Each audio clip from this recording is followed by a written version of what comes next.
Ok. Bien, jóvenes, el día de hoy vamos a ver el título, La Era Napoleónica, Apogeo y Decadencia. Me interesa que el día de hoy entiendas cuáles fueron las causas de la caída de Napoleón. Y también que puedas un poco relacionar este hecho con la independencia de Hispanoamérica. Y por otro lado, también otro objetivo de la sesión, y es importante siempre decirlo, es un poco que me puedas seguir una secuencialidad temporal de estos hechos importantes. Sin más preámbulos, empezamos. A ver, como recordarás, la era napoleónica se inicia en 1799 y se prolongará hasta 1814, ¿ya? Y esta era napoleónica, que es posterior a la Revolución Francesa, inmediatamente posterior, tiene a su vez de 3 etapas. El consulado, el imperio y el imperio de los 100 días. ¿Ya? Recuerda que en el consulado es aquel periodo que va de 1799 hasta 1804, en el cual Napoleón gobierna Francia, pero junto a 2 personas más, bajo el título de cónsules, de bien el nombre, el consulado. Son Sieyes y Ducos, más Napoleón, pero Napoleón era el más importante. Luego viene el tema de la segunda etapa, que es el imperio, que corresponde ya al apogeo de la era napoleónica, donde Napoleón logra fulgurantes triunfos y apoderarse de gran parte de Europa continental. Y luego ya viene la etapa de los imperios de los 100 días de Napoleón. Poco más de 3 meses va a estar en el poder de Francia, pero finalmente va a ser derrotado en la séptima y última coalición y derrotado en la batalla de Waterloo. Y justamente eso quiero recordar. ¿Qué eran las coaliciones? Que es importante para entender todo esto. ¿Y por qué surgieron las coaliciones? Para empezar, y esto ya lo sabes, pero para recordar y para que tengas un poco te ubiques, las coaliciones son alianzas militares, ejércitos de Europa unidos, el reino de Austria, de Rusia, de Prusia, de Bélgica, de España, de Inglaterra, toda Europa se unen, no políticamente, sino se unen militarmente, envían sus tropas para aplastar a los franceses. Es como que si Brasil, Ecuador, Argentina, Chile, Venezuela, todos unan sus ejércitos o parte de sus ejércitos y luchen contra el Perú. El resultado más evidente y más probable es pues que nos terminen venciendo. Pero, y aquí viene la grandeza militar de Napoleón, a pesar de su inferioridad militar, logra una tras otra derrotar a estas coaliciones. Pero como nada es eterno, y también por errores propios de Napoleón, que ya vamos a ver, empieza a debilitarse y ese imperio comienza a desmoronarse como un castillo de naipes. ¿Ok? Entonces, esas son las coaliciones. Pero la pregunta tal vez más importante es, ¿y por qué tanto odio hacia Francia? ¿Por qué tantos estos reinos se unían contra Napoleón y la Francia revolucionaria? Muy sencillo. Porque los reinos de Europa, salvo Inglaterra, eran monarquías absolutistas. Y digo salvo Inglaterra porque tú muy bien sabes, Inglaterra era una monarquía parlamentaria. Pero el resto de Europa, y también Países Bajos, lo que hoy mal llamado Holanda, los Países Bajos también había una monarquía parlamentaria, pero el resto de Europa eran monarquías absolutistas. Y los monarcas absolutistas, estos reyes que hacían lo que querían, que no tenían constituciones políticas, que no aceptaban un parlamento, que no aceptaban críticas, que tenían el poder absoluto, veían al pueblo francés y su revolución como un mal ejemplo para sus pueblos, porque decían, si no acabamos con la revolución, si no aplastamos la revolución, nuestros pueblos, el pueblo de Austria, el pueblo de Rusia, el pueblo de España, el pueblo de Prusia, van a seguir el ejemplo del pueblo francés y mañana más tarde se nos van a rebelar contra nosotros, los reyes absolutistas, y no nos conviene. Entonces hay que matar la peste, hay que matar el perro y matamos la rabia. Hay que eliminar la Revolución Francesa, hay que eliminar a Napoleón, y así nos aseguramos de mantenernos el poder.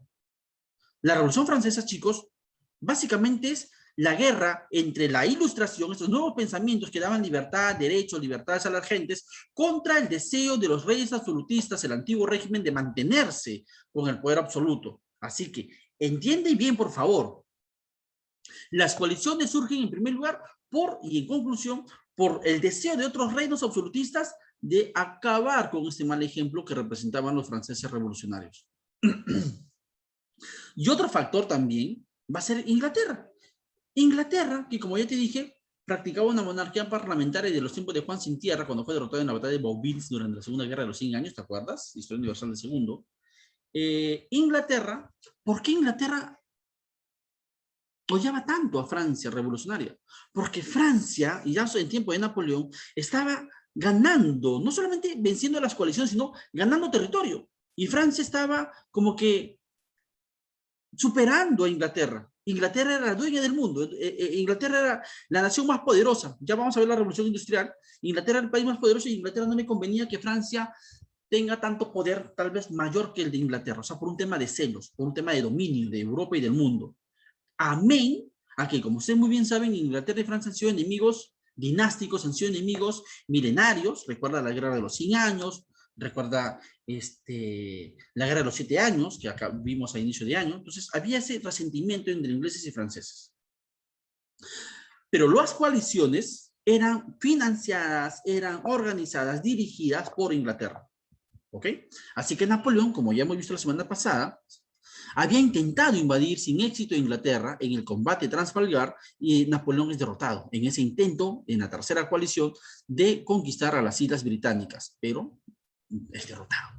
Finalmente, y ahora sí entramos de lleno a la clase el día de hoy, esto solamente es un preámbulo, nos damos con que Napoleón, en la cuarta coalición, si mal no recuerdo, ¿sí? había decretado, había dado en Berlín, una ciudad alemana, obviamente la capital de Alemania hoy en día, el famoso decreto de Berlín, o bloqueo continental. O sea, Napoleón sabe que Inglaterra es su principal enemigo. Por otro lado, Napoleón sabe que si intenta nuevamente invadir a las Islas Británicas va a ser en vano, porque ya lo había intentado y había fracasado en Trafalgar. Pero Napoleón también sabe, es un gran genio estratégico este Napoleón, Napoleón sabe que el poderío económico y militar de Inglaterra está en el comercio, la compra y venta de productos. Inglaterra estaba en plena revolución industrial, necesitaba sí o sí materias primas para transformarlo gracias a sus industrias en diversos bienes económicos. Entonces Napoleón dice, bueno, yo en Berlín decreto el llamado decreto de Berlín, que básicamente dice, ningún país de Europa puede comprarle o venderle productos a Inglaterra. Si un país desobedece este decreto, yo lo invado, así, porque yo soy el papi de Europa, yo tengo el poder para humillar, para derrotar, para conquistar a aquel pueblo, el pueblo holandés, el pueblo belga, el pueblo español, el pueblo ruso, austriaco, cualquier país de Europa o que tuviera la osadía de comercializar con Inglaterra, Napoleón, ¡pum!, lo conquistaría. Así de sencillo. A este punto de poder, a ese nivel de poder tenía Napoleón. Y todos los demás países temblaban frente a Napoleón. Eran en 1800, ya 1807. Pero había un país que desacata el decreto de Berlín. Este país se llamó Portugal. Pero Portugal no lo hizo por capricho, por rebeldía, sino que Portugal necesitaba del comercio para su economía, necesitaba comercializar con Inglaterra, así que lo hace en secreto, pero bien sabemos que los secretos nunca quedan ocultos toda la vida. Napoleón se da cuenta de que Portugal está desacatando este bloqueo. ¿Y qué hace Napoleón? Obviamente, envía a sus tropas a conquistar Portugal. Pero entre Francia y Portugal hay un país, España. Y Napoleón entonces envía a sus tropas por España. El rey de España era Carlos IV. Y hombre, si yo soy rey de España no voy a permitir que por mi suelo pasen fuerzas extranjeras. Pero Carlos IV, un rey timorato, fusilánime, le tiene miedo a Napoleón y dice, ok, no te preocupes, que pasen tus tropas. Y Napoleón atraviesa España. Y Napoleón se da cuenta la debilidad del rey de España, Carlos IV. Y Napoleón dice, bueno, pues ahora voy a conquistar Portugal y ¿por qué no España? Y de un solo dice, ¿sabes qué, rey Carlos IV? Ven para acá, llámame a tu hijo, tu heredero. El hijo de Carlos IV era Fernando VII. Acuérdate bien de ese nombre, Fernando VII. Ya hablaremos mucho de Fernando VII. Es una historia, ya te contaré después. Fernando VII, hijo, y Carlos IV firman un documento que ya no me acuerdo, el decreto de Bayona, por el cual ellos renuncian a la corona y le otorgan la corona de España sin luchar, le otorgan la corona a Napoleón. y Napoleón se convierte en emperador de los españoles y también de Portugal, que rápidamente lo conquista. Así que Napoleón domina toda la península ibérica, España y Portugal. ¿Ok? Pero lo que no sabía Napoleón, y este es uno de los errores de Napoleón que van a costar su declive, es de que el pueblo español, era 1807, desde 1807 hasta 1813, el pueblo español va a iniciar una dura, una persistente lucha para expulsar a los franceses. O sea, no fue tan fácil, los españoles lucharon contra esto. Y es eso lo que va a motivar, y aquí hacemos una relación con la historia del Perú, que lo estás viendo muy bien con mi, profesor, con mi querido amigo Martín Alburquerque. En Hispanoamérica, cuando Napoleón invade a España, aquí en América del Sur específicamente, surgen las llamadas juntas de gobierno, aquellos grupos que querían aprovecharse de ese contexto, sabiendo que España no podría enviar tropas para evitar la independencia de Hispanoamérica, y fundan juntas de gobierno en Buenos Aires, en Caracas, en Bogotá, en Quito, en Chuquisaca, lo que hoy es Sucre, en Bolivia. En todas partes de Sudamérica se fundan juntas de gobierno con la intención de aprovechar ese contexto europeo para independizarse. En Lima no se fundó junta de gobierno, por un examen de admisión, no hubo junta de gobierno en Lima. Por muchas razones, pero la principal es porque gobernaba el virrey Fernando de Abascal, el cual evitó de que haya una junta de gobierno. Es más, Fernando de Abascal, virrey del Perú, envía tropas a Venezuela, a lo que es Colombia, Ecuador, a Bolivia, a Chile, para acabar con esta junta de gobierno. Menos con la de Buenos Aires. La Junta de Gobierno de Buenos Aires, finalmente, después de la batalla de Tucumán, va a lograr la independencia de la Argentina en 1813, naciendo el país, las Provincias Unidas del Río de la Plata. No existía el país de la Argentina. Agrupaba Argentina y Uruguay, el país de las Provincias Unidas del Río de la Plata, y parte de Chile incluso. Pero bueno, esa es otra parte de la historia del Perú. Pero lo importante aquí, no te me pierdas. Napoleón invade España, los españoles se rebelan contra Napoleón, y eso es aprovechado por los países, no los países, las colonias hispanoamericanas, para intentar, a través de la Junta de Gobierno, de independizarse. ¿Ok? Ahora, esa rebelión de allá de España contra Napoleón le va a costar a Napoleón más de 300.000 hombres, muchos muertos van a morir ahí. Ahora, Napoleón, como tenía otros problemas, acá hay un detalle también, había nombrado como rey de España a su hermano, a José Bonaparte, el cual los españoles lo ven como una persona que le gustaba mucho beber vino, paraba muy borrachito y era chato, y los españoles llaman Pepe. Como era chato, llaman Pepino, Pepino Botella, el famoso Pepino Botella, el hermano de José Bonaparte, el rey de España por aquellos años, entre 1808 y 1813. Finalmente, en la batalla de San Marcial, los españoles en 1813 logran expulsar a Napoleón, haciendo un pacto con el heredero, Fernando VII, ¿no? El cual les promete que si se unían y expulsaban a los franceses, le iba a convertirse en un rey parlamentario. Y al comienzo lo cumple, pero luego vuelve a ser absolutista, provocando una rebelión en 1820, lo cual va a favorecer la independencia del Perú y de Hispanoamérica. Pero ese es otro tema que seguro está viendo con Martín, o no sé si por dónde dan por la historia del Perú, pero más o menos estás sabiendo algo de esto. Ahora, volviendo al plano europeo. Después de Portugal, y en 1812, un nuevo país de Europa desacata el decreto de Berlín y comienza a comercializar con Inglaterra. Este país es Rusia, el gigante Rusia. Y Napoleón, pero en ese interín, cuando Napoleón estaba luchando contra los españoles, se forma la quinta coalición. La quinta coalición. Se dan cuenta que Napoleón está que la ve difícil con los españoles y se forma la quinta coalición, la cual, sin embargo, nuevamente es derrotada, y esta es la última coalición que Napoleón vence. La quinta coalición, Napoleón vence por las justas en la batalla de Graham, ¿sí? Es la quinta coalición. Una vez derrotada la quinta coalición, pero ya Napoleón mostraba a sus ejércitos, sobre todo, algunas debilidades, después de tantos años de luchas, pero Rusia se atreve, al igual que Portugal, de desacatar el decreto de Berlín y comercializa con Inglaterra. ¿Y Napoleón qué hace? Obviamente envía a sus tropas, con él al mando, hasta el gigante ruso. Manda 700.000 hombres, 700.000 soldados, la Gran Armada se le llamaba. Pero pasan las de Caín, pasan una serie de penurias en Rusia, aunque lograron tomar la capital Moscú, pero Rusia finalmente significó el gran error de Napoleón, la gran derrota de Napoleón en Rusia, ¿sí? ¿Y por qué dirás tú? Porque el ejército ruso era muy poderoso, profe. No, para nada. Napoleón fracasa en Rusia por los siguientes factores. Apúntalo bien, toma mucha atención de esto, por favor, ¿ya? Porque ni Napoleón ni Adolfo Hitler, el próximo año veremos a Adolfo Hitler, intentaron conquistar Rusia, y también Rusia, igual que Inglaterra, son países inexpugnables para conquistar. Napoleón, ¿por qué fracasó en Rusia? Number one. Uno, el frío. El frío. Se llamaba el General Invierno. Las tropas napoleónicas, que repito, eran como 700.000 hombres, marchan en un momento en el cual en Rusia empieza el frío. Un frío que llega fácilmente a los 40 grados bajo cero. ¿Sabe lo que es vivir en 40, a una temperatura de 40 grados bajo cero, es que cuando tú haces pipí, no botas pipí, botas pipí, bueno, pero en cubos de hielo, alucina, o sea, un hielo fatal. Tú lloras y te sale más bien este cubito de hielo. Un frío de 40 grados bajo cero, ¿sabes lo que eso significa? Ah, la miércoles. Es literal, porque hay diarios de las tropas napoleónicas que dicen que incluso cuando ellos iban al baño, no querían bajarse los pantalones porque era que el poto se les congele. Así que ellos, ¿qué hacían? A sus uniformes le hacían una pequeña abertura para que solamente por ahí puedan defecar. Pero te puedes imaginar las condiciones antigénicas en las que vivían las tropas de Napoleón.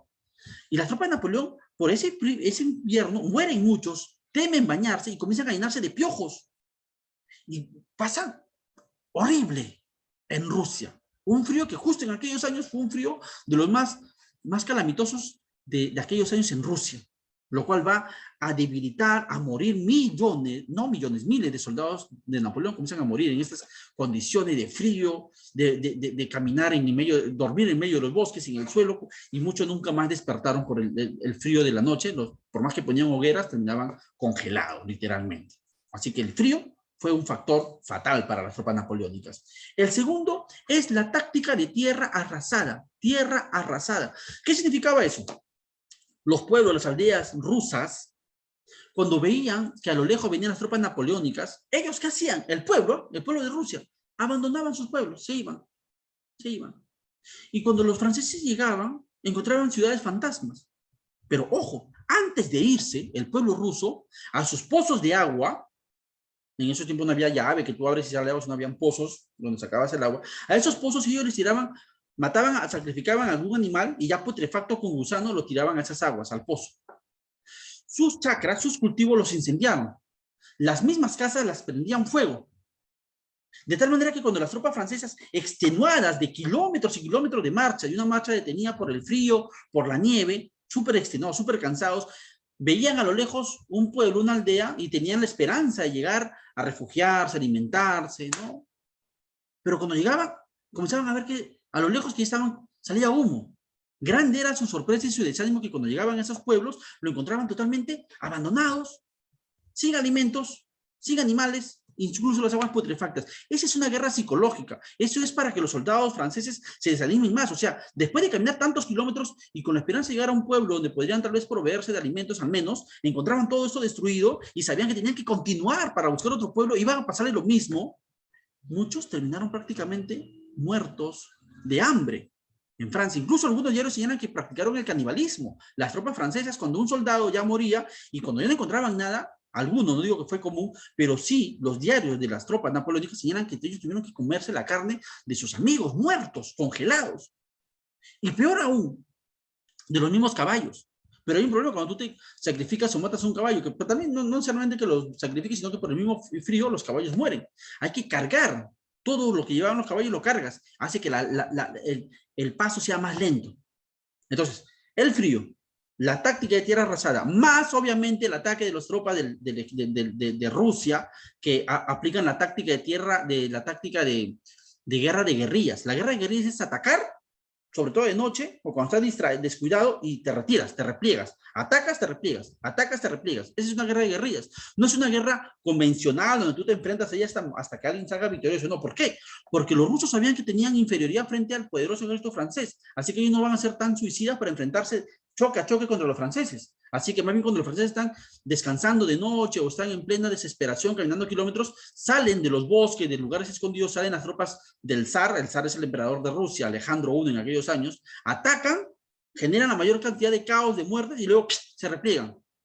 Y los franceses, muertos, desanimados, extenuados. De los 700,000 soldados que salieron de París con destino a Moscú, liderados por el mismo Napoleón, solo sobreviven menos de 70,000 hombres. Mira todos los que murieron.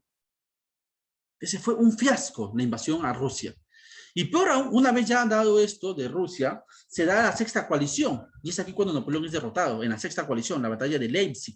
Napoleón incluso se rinde, es capturado, no se le mata porque es una persona pues respetada dentro de todo, pero sí se le expulsa de Europa, se le manda a una isla, no, de Europa no, bueno, de Europa continental, se le manda a una isla del mar Mediterráneo frente a las costas de Italia, la isla de Elba. ¿Y qué pasa con Francia? En Francia, todo lo que había ganado territorialmente se regresa a sus fronteras originales y regresa a la corona un rey Borbón, el hermano de Luis XVII. Acuérdense que se le había cortado la cabeza y a su hermano se llamaba Luis XVIII y él es el que gobierna Francia. Y parecía que todo había quedado en nada, ya la revolución había sido enterrada, Napoleón había derrotado aparentemente. Pero había un capítulo más en la vida de Napoleón y su imperio. Napoleón de la isla de Elba escapa y regresa a Francia. Y el rey Luis XVIII, al enterarse de que había llegado Napoleón en Marsella, rápidamente manda a sus ejércitos para que enfrenten a Napoleón, que ni bien él llega, varios de sus excombatientes se le unen. Cansados, algunos ya veteranos, marchan hacia París y en el camino salen en ese encuentro los ejércitos de muchos soldados enviados por el rey Luis XVIII. Y aquí ocurre algo sui generis, algo alucinante, algo de la historia muy alucinante. Napoleón no se enfrenta con esos jóvenes soldados enviados por Luis XVIII. Napoleón más o menos les da este discurso. Yo no soy tu enemigo es el que te ha mandado. Yo vengo a luchar por mi pueblo. Muchos de los que están acompañándome son tus padres, tus abuelos. Aquí hay gente que lucha, no por la corona, no por el poder, luchan por la libertad, la igualdad, por los ideales de la Revolución Francesa por las cuales tus padres o tus abuelos murieron, de los tiempos de Luis XVI, de la toma de la Bastilla. Yo no soy el enemigo es aquel déspota que ha sido vuelto al trono. Tu enemigo es Luis XVIII. Yo no estoy para luchar contigo, yo estoy para luchar a tu lado. Y muchos de estos soldados que habían sido enviados por Luis XVIII, al ver el discurso de Napoleón, estaban llorando. Napoleón es mi pata. Y en lugar de enfrentarse a Napoleón, se le unían.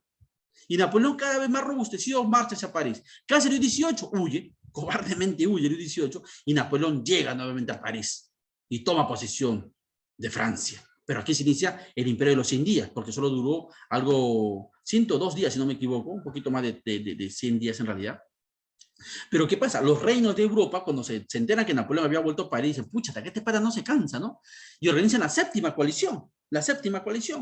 Pero ya Napoleón, por más que había ganado tropas, había llegado a París, estaba totalmente, sus tropas sobre todo devastadas, y se enfrentan a una séptima coalición, y en un pueblito de Bélgica llamado Waterloo se da la final batalla contra Napoleón, la batalla de Waterloo, donde los aliados de esta séptima coalición estaba comandada por el duque de Wellington. Pregunta examen de admisión. El duque de Wellington fue el que venció a Napoleón en la séptima y última coalición, en la batalla de Waterloo, donde Napoleón es capturado nuevamente y ahora sí desterrado en otra isla, pero ya una isla en el fin del mundo, allá por el Océano Pacífico, allá frente a China, frente a Filipinas en realidad, frente a Filipinas una isla llamada Santa Elena, donde finalmente Napoleón, allá por 1821, cuando el Perú estaba proclamando su independencia, no exactamente el 28 de julio, no recuerdo exactamente la fecha, pero sí en 1821, Napoleón muere en la isla de Santa Elena, y Luis XVIII vuelve al poder de Francia, pero aparentemente la revolución, los ideales de la revolución habían acabado, porque muerto el perro, muerto la rabia. No, señor, los ideales,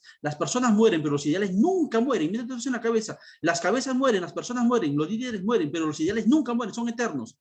Y ya vamos a ver cómo la Revolución Francesa, no creas que terminó con la derrota en Waterloo.